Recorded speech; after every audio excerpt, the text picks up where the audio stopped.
Tinapay mula sa langit. A daily morning devotion with CRC family.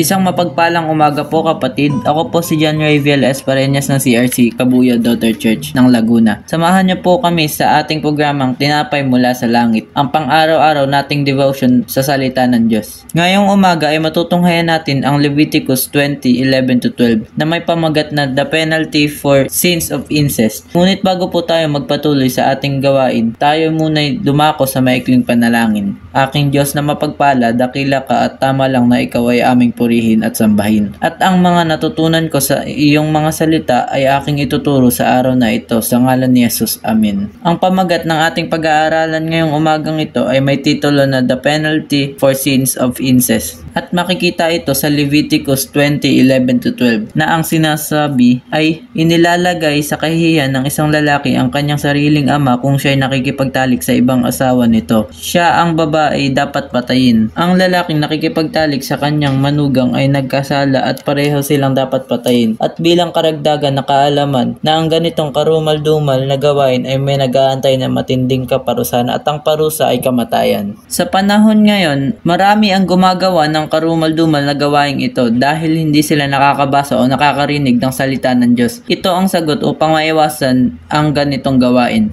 Ito ay maiwasan sa pamamagitan ng payo at aral ni Kristo na ibinigay kay Apostol Pablo na makikita sa 1 Corinthians 6:19 na isinasaad, "Hindi ba ninyo alam na ang inyong katawan ay templo ng Espiritu Santo na nasa inyo at ipinagkaloob ng Diyos sa inyo? Hindi na ninyo pag-aari ang inyong katawan. At bakit ka pa hahantong sa ganitong kasalanan kung nasa iyo ang katawan ng banal na Espiritu at panatilihin natin ang banal na Espiritu sa ating katawan dahil siya ang gumagabay at nagbibigay babala sa ating mga gagawin at gagampanin." Maraming salamat po sa inyong pakikibahagi sa ating programa. Lagi po nating pagnilayan ang salita ng Diyos mula sa ating puso dahil lubos ang magiging kaunawaan natin dito. Muli po ninyong kaming samahan bukas sa pagnililay ng kanyang mga salita dito sa programang Tinapay mula sa Langit. Malaya po ninyong i-share ang video na ito upang kayo rin ay maging mapagpala sa iba. Pagpalain po tayong lahat ng ating Panginoon. Magandang umaga.